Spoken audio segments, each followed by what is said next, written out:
Yes, yes, doctor. What happened now? So when she fell on the 27th of August, she injured her humerus. That's the bone that goes from the shoulder all the way down to the elbow.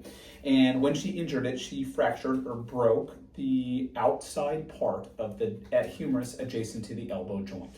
Okay. That fracture line went from the outside all the way into the joint where the articular surface is, the surface that kind of bends in the smooth part of the joint that allows the elbow to bend. Okay. So her fracture goes from here all the way down into the joint.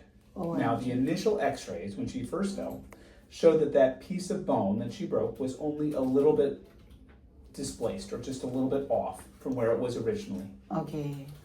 Over time, when they repeated the x-ray, and when we repeated the x-ray today, you can clearly see that that bone has shifted further off from where it was originally. Oh. So when we see that amount of displacement or shifting of the bone, it is suggestive that the bone has changed position, and we have to evaluate how it's going to heal if it stays where it is right now. And so because it has shifted position, there is concern that the joint surface, which is the kind of smooth part of the elbow, is not lined up. Okay. So there is intra-articular displacement. So displacement or gapping or spread and movement in the joint itself. Okay. And so this piece of bone, this kind of chunk of bone on the outside part of the elbow is fully off and has shifted. And so that presents two challenges. Most kids, when they break something, it heals quite well. This particular fracture has a fairly high rate of not healing if it's not fixed. So that's called a non-union, where it doesn't heal. And with the position that it's in, I am concerned that it may lead to stiffness and potentially arthritis of that joint. And so my recommendation with a displaced lateral condyle fracture, like we see on the x-ray today, which confirmed it, is to get the articular surface lined up perfectly as we can, and to hold it in place with some wires, okay, that are temporary in nature. So you're gonna put wire something for temporary. Later you can remove it. Correct. So the goal would be It will remove it, or it will what is called dissolve inside. No, we would take them out. Okay. We'll remove it. Okay. And So it's going to be 2-time surgery. So One time you're gonna put it inside. Second time you're gonna remove it. oftentimes I'm able to do it by leaving the wires out of the skin and then removing them in the office setting.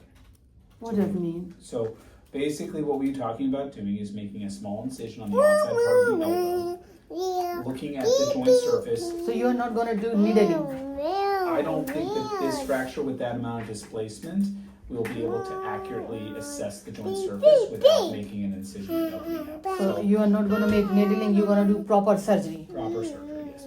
Or how long is going to be? Means how many hours? The doctor said it takes 45 minutes. I think it takes about an hour and a half. Oh my God. Yeah, but I think their original plan, because when they got the original x-rays of the elbow, they didn't get the front view, they just got the side view. They didn't get a good front view to see how far off it is. It's fairly far displaced. So it's going to 1.5 hours? Yeah, by the time she goes to sleep and comes back. She's so small. Yeah. She will be okay. But by the time she goes back and they make her comfortable and then put her to sleep and then we do the surgery, sometimes it's less, sometimes it's more. But any surgery is not went wrong, something. I mean, you know what I mean? Because I have only one child. Sure. Yeah. So I think we always have to compare when we're talking about doing something. It's not dangerous anything. Well, we always have to compare. We always have to compare what the two options are. So option one is we don't do surgery.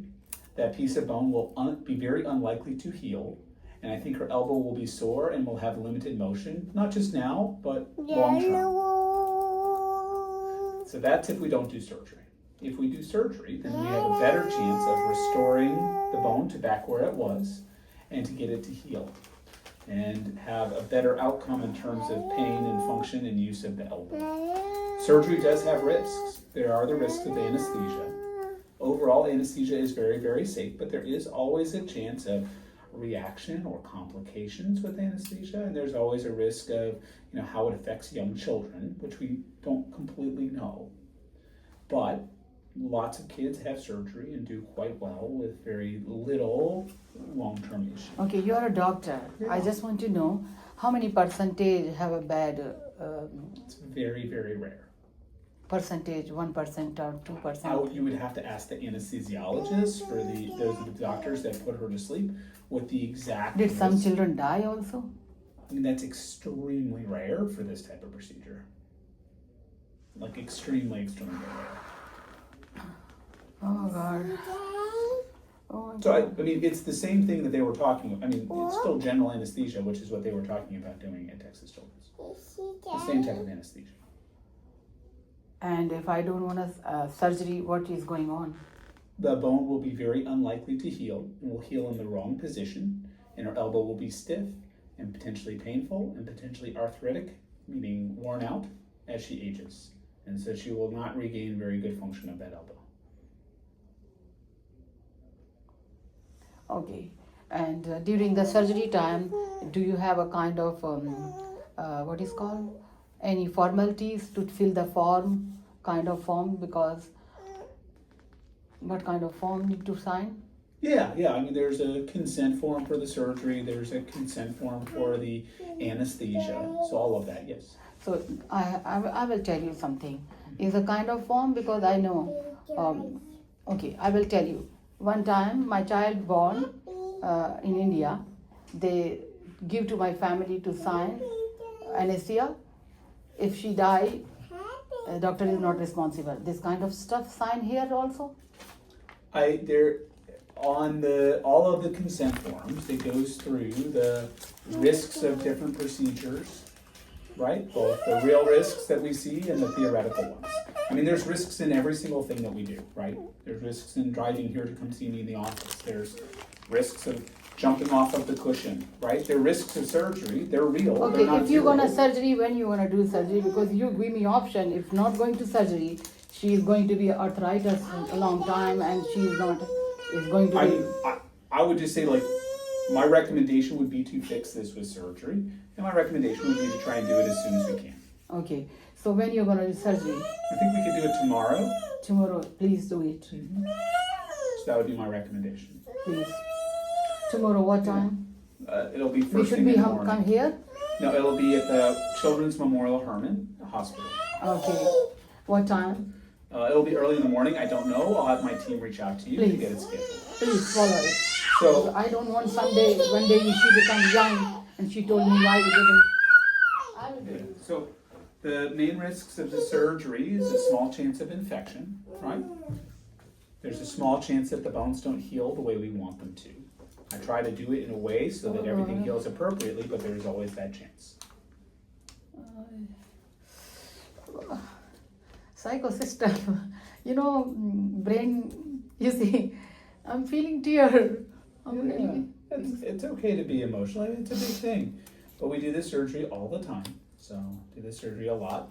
I do think it's the best way to treat this type of injury. And also, I don't want to one day she become young and she will blame me, Mom, why you didn't do this one, Yeah. This, okay. But, I can think say when yes by heavy heart. Yeah. I mean, I think when I look at the balance of the risks associated with the surgery and the benefits, I think that the benefits outweigh the risks. But I mean, you've got to make that decision. Every parent has to make that decision for herself. But that would be my recommendation. Would be to Yes, please. And so then the wires, typically I'll leave them out of the skin. They'll be under. She'll be in a splint or cast like this. Okay. And then usually we'll take them out in the office about 4 weeks. Okay. Okay. So she'll be in a cast for about 4 to 6 weeks, and we'll take the wires out in the office. Actually, we are traveling.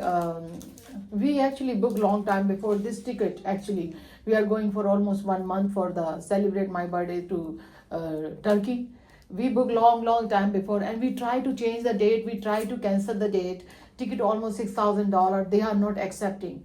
We cannot change. We cannot cancel. It's non-refundable money. So 3rd of October we are flying. So we have almost 1 month. If she is going to be tomorrow, so we are flying 3rd of October. So To Turkey? Yes, sir. So, do you have any doctors there that you know of? No, we don't know any doctor, Turkey, anything, sir. We will come back in 3rd November, actually. Is that okay? If you stay along her cast a little bit?